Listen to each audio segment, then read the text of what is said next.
All right, we are going to go over the orientation checklist. Every team member has to go through it. Your trainer, which in this case is me and Amberly, we're going to sign off on it, and then you actually have to come in and meet with Amberly or Natalia, and then you're going to have to sign the paper. So we're going to go through this and just talk about it. Amberly's going to talk about a lot of it, and then we'll explain every point.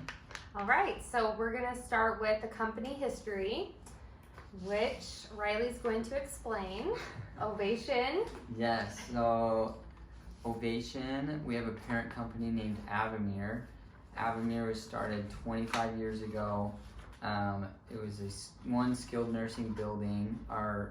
The owner of Ovation actually is the one who opened that building. His name is Rick Miller. Ovation is the evolution of everything he's done. So we're moving away from skilled nursing and focusing on what people really want. And that right now is luxury senior living. We're the first Ovation. The second one is in Omaha, Nebraska.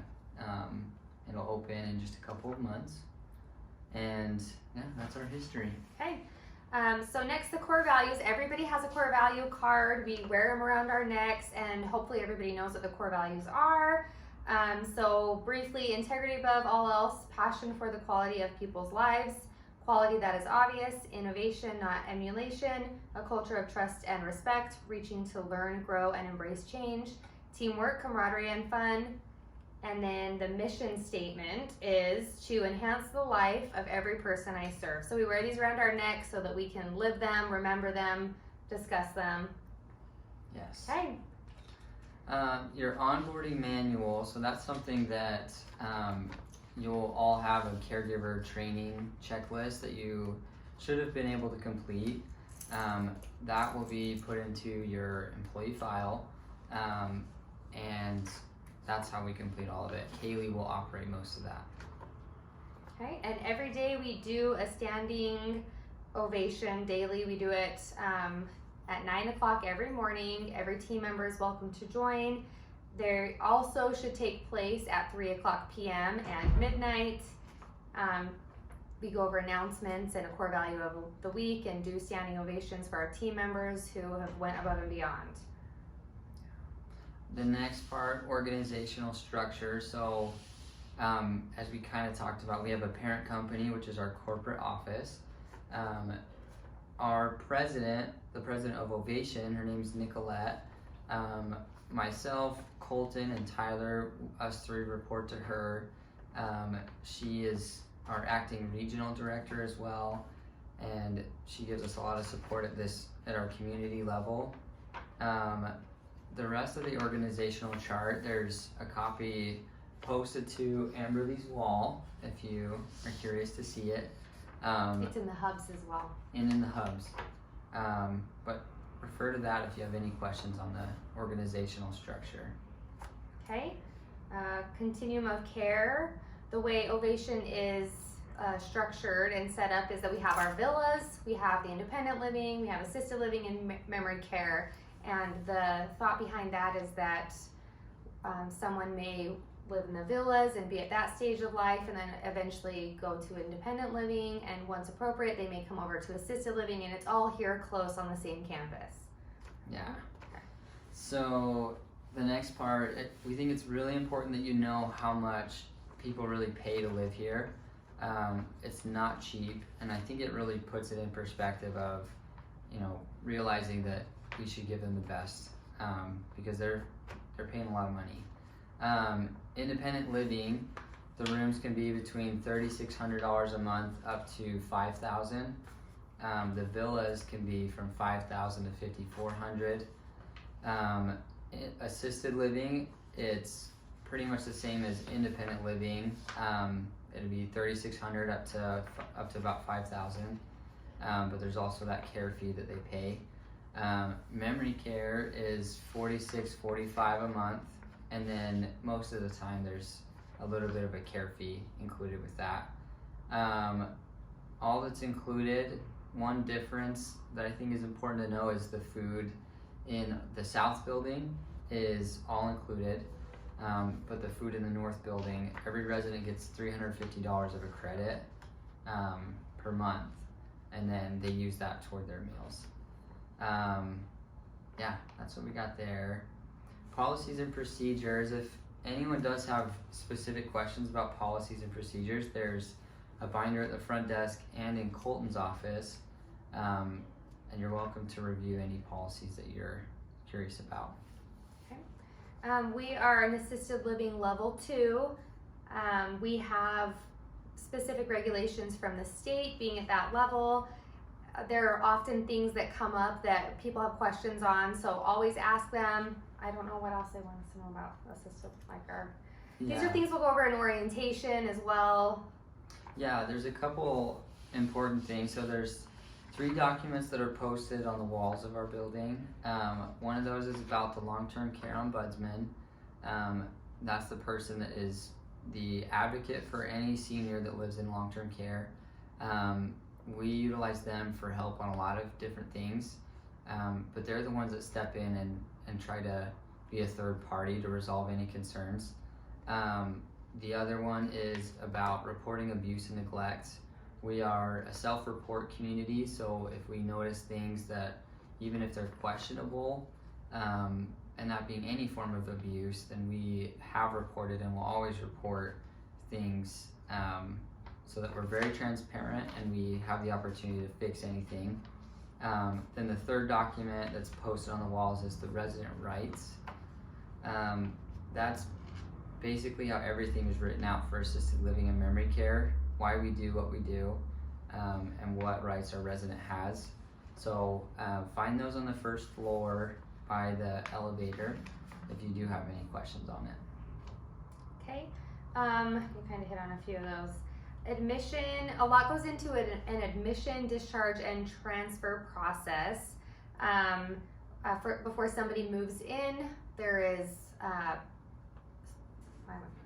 the nursing process, but there's also billing processes that happen. There's building services involved, VBS involved, the whole team, IT, everybody's involved in admissions.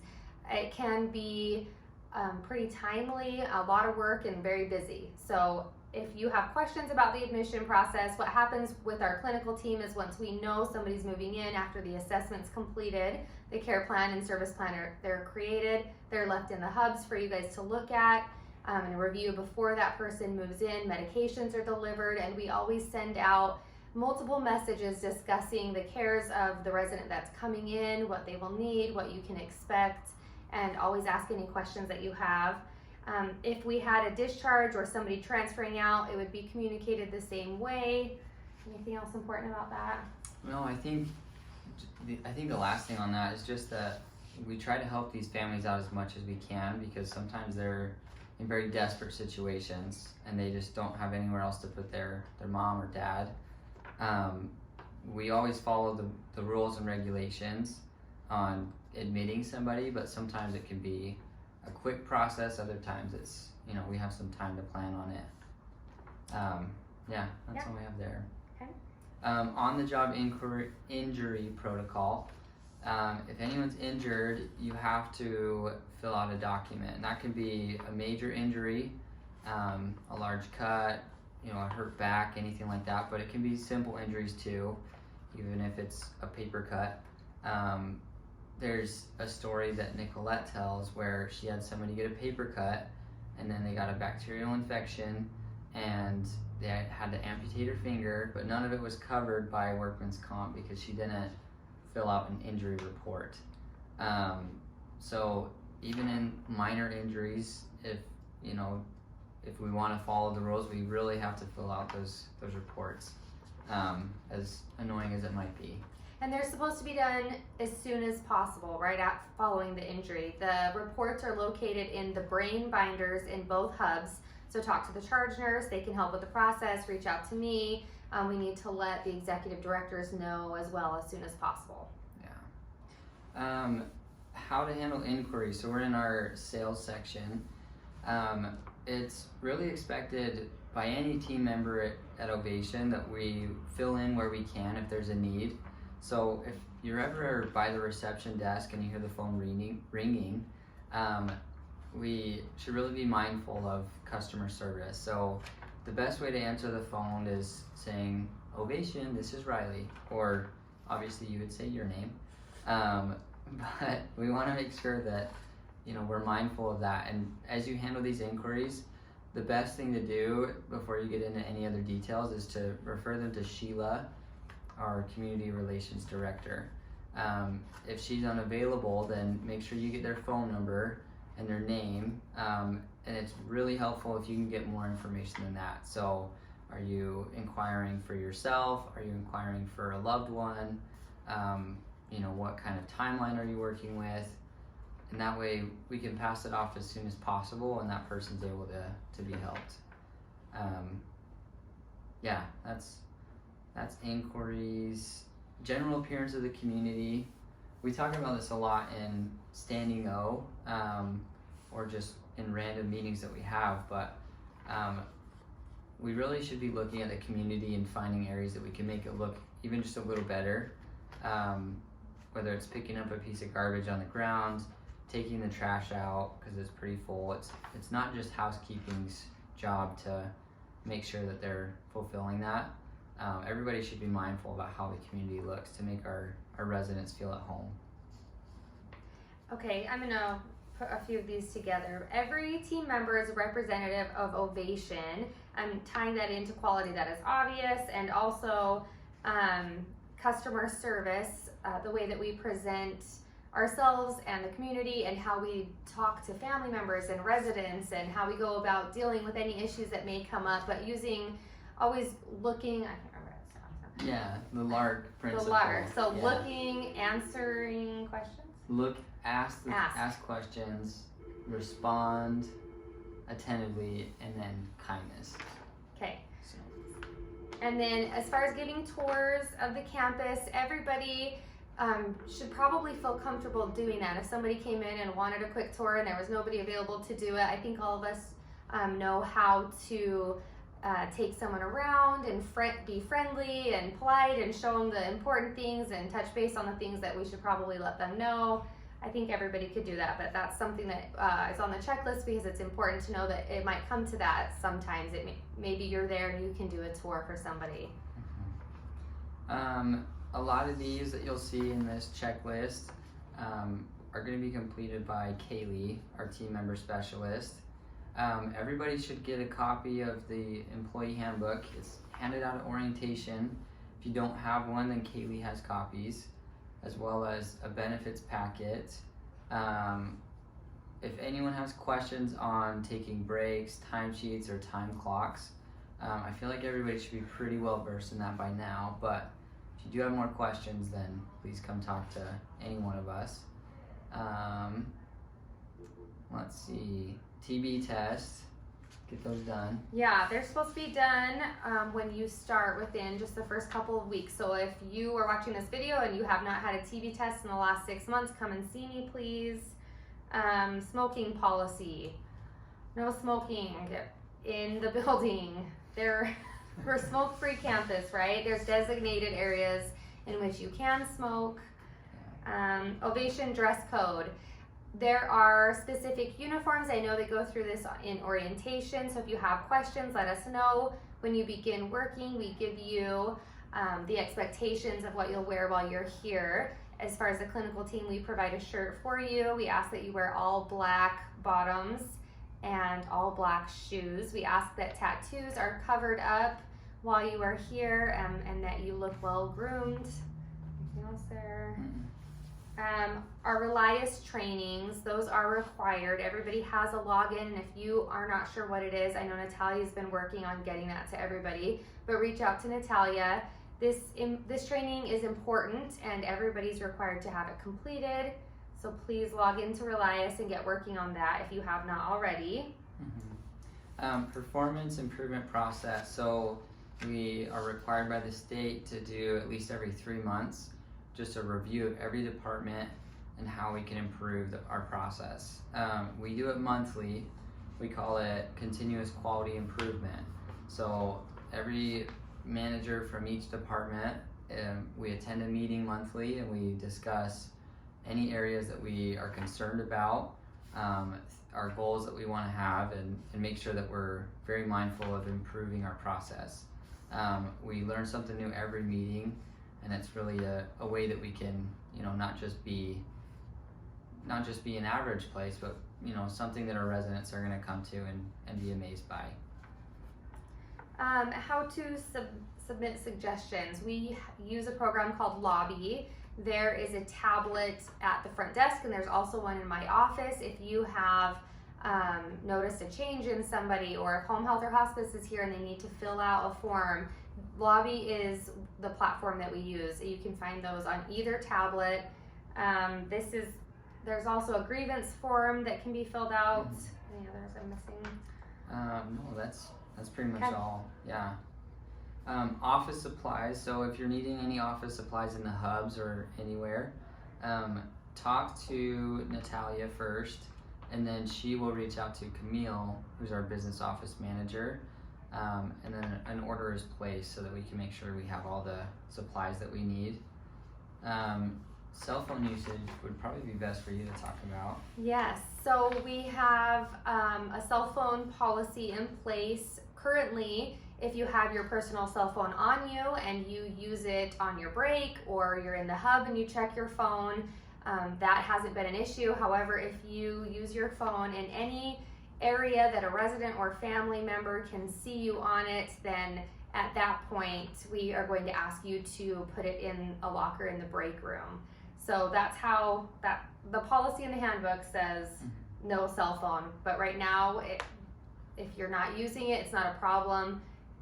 If we get to the point where we have issues, we will have them locked up during your shift instead of on you or in the hub. Yeah, I think it would be helpful just to be conscious of what kind of image you're portraying. So, you sitting on your phone slouched in the middle of the memory care while families are walking around clearly looks like you're disengaged. So there's a lot of reasons for it, but we really want our residents and their families to know that we are attentive and we want to help them.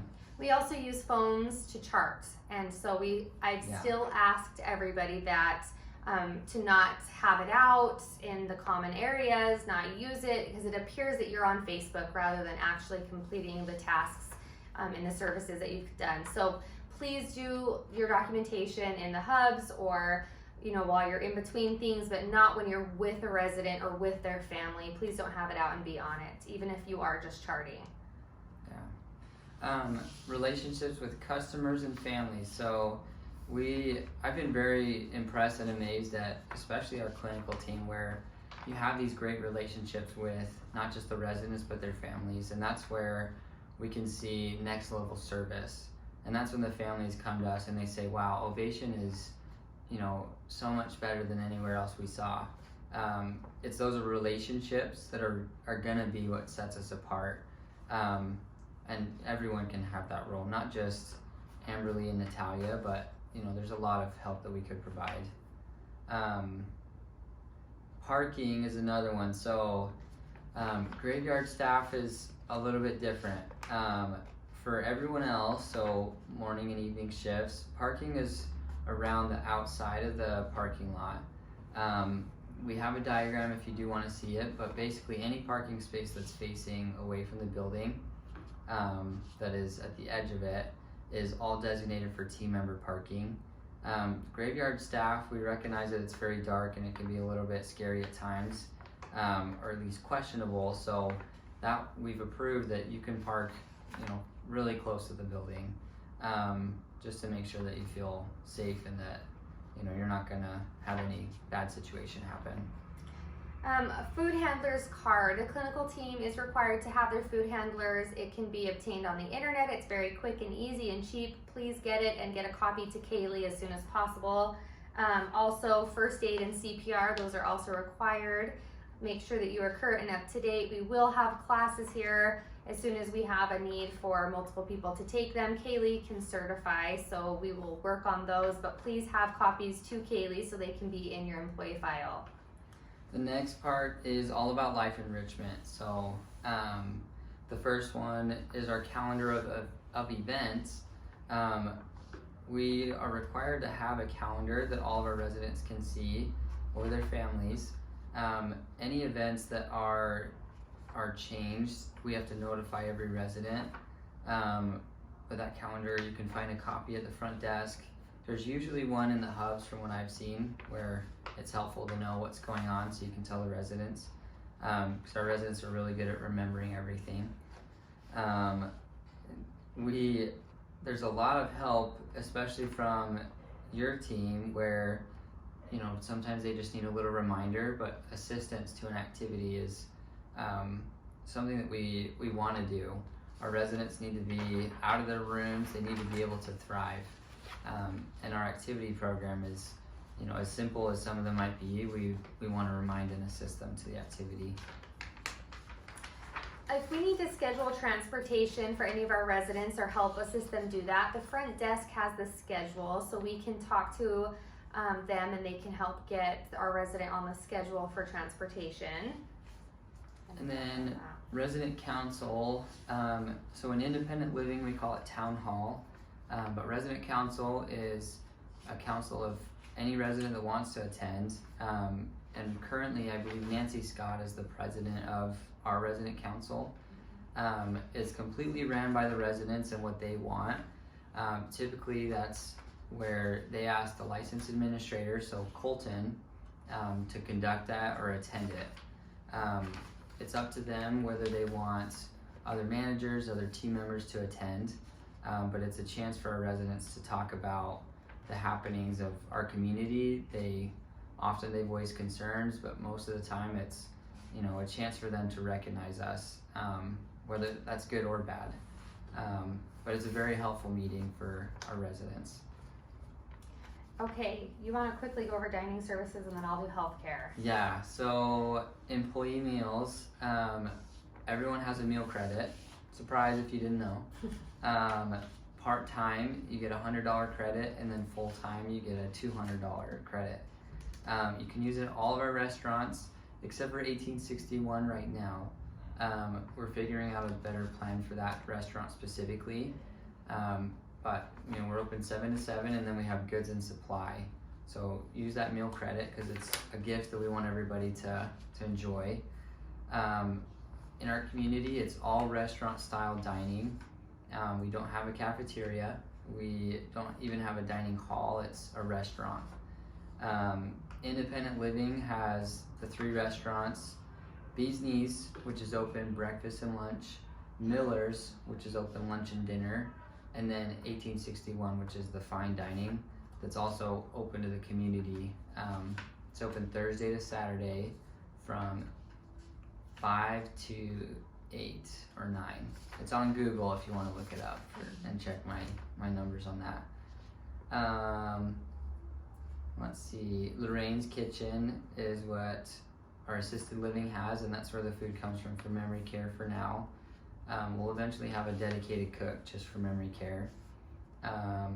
Menus and special diets. So we have a full service menu, lots of options, and then we accommodate special diets. So, dairy, diabetic, low carb, whatever it might be, we're accommodating of that, as well as allergies.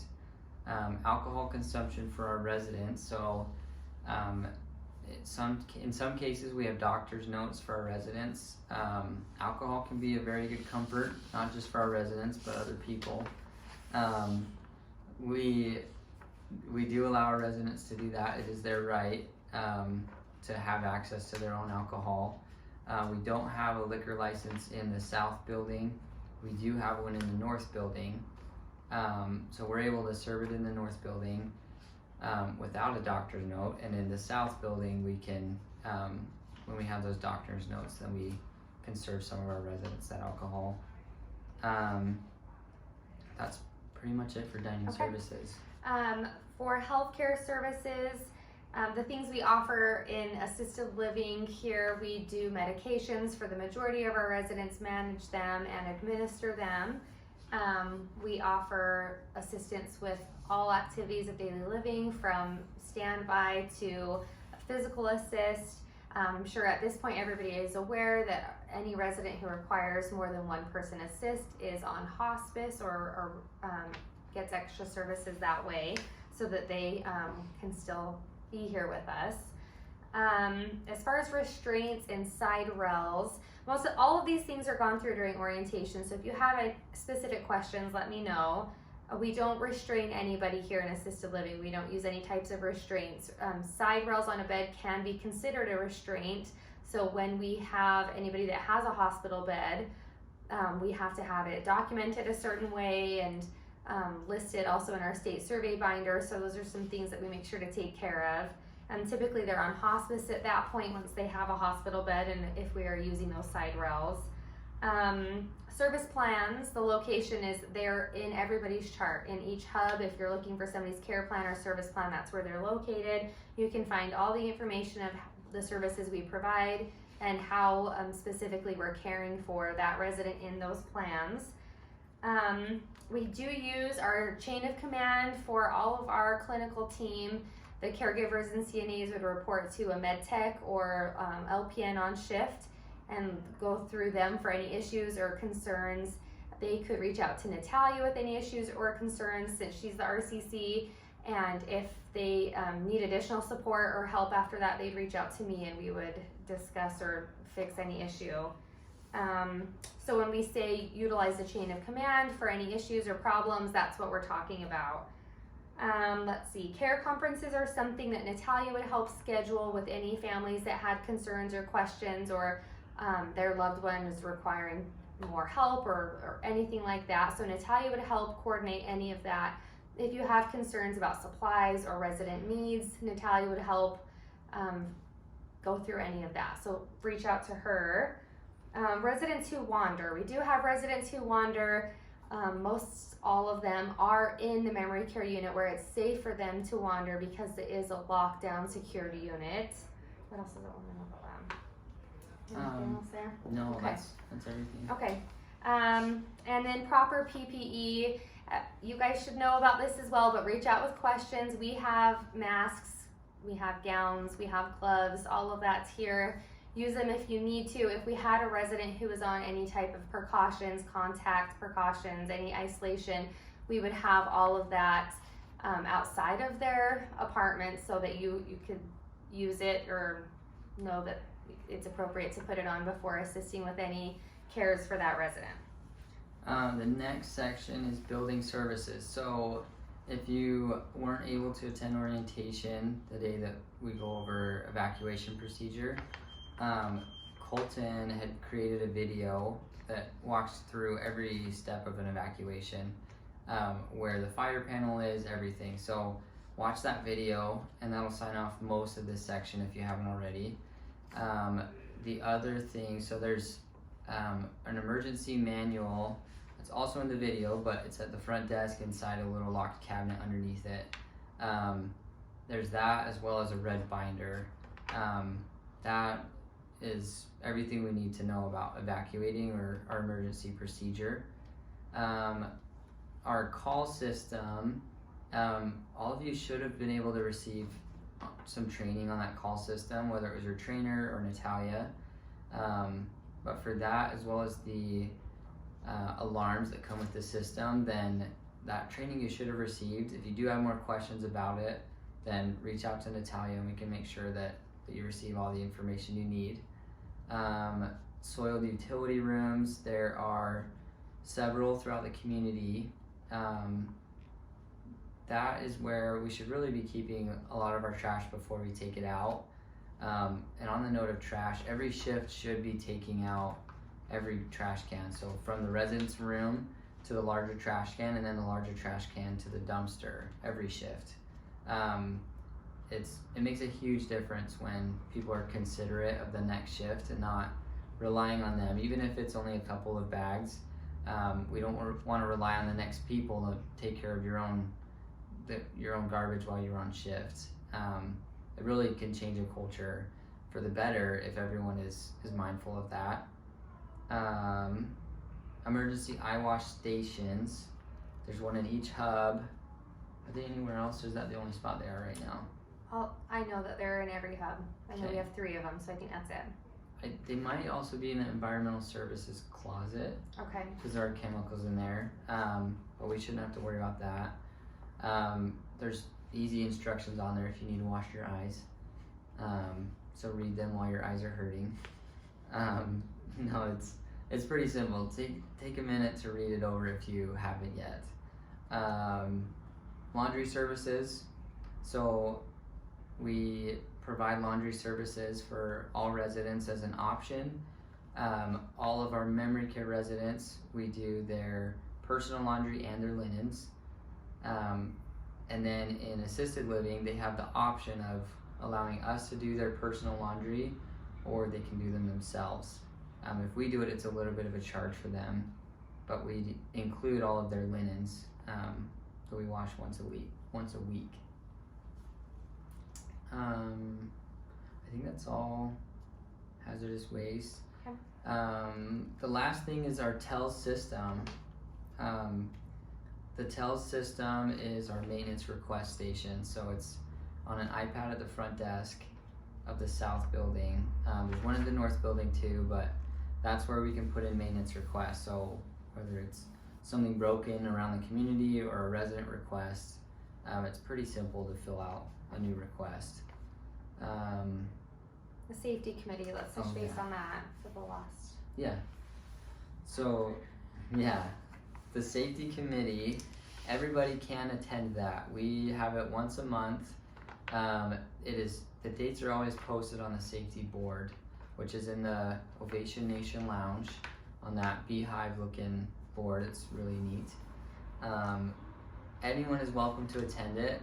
There are a couple people that are required, and they are asked and assigned before the meeting.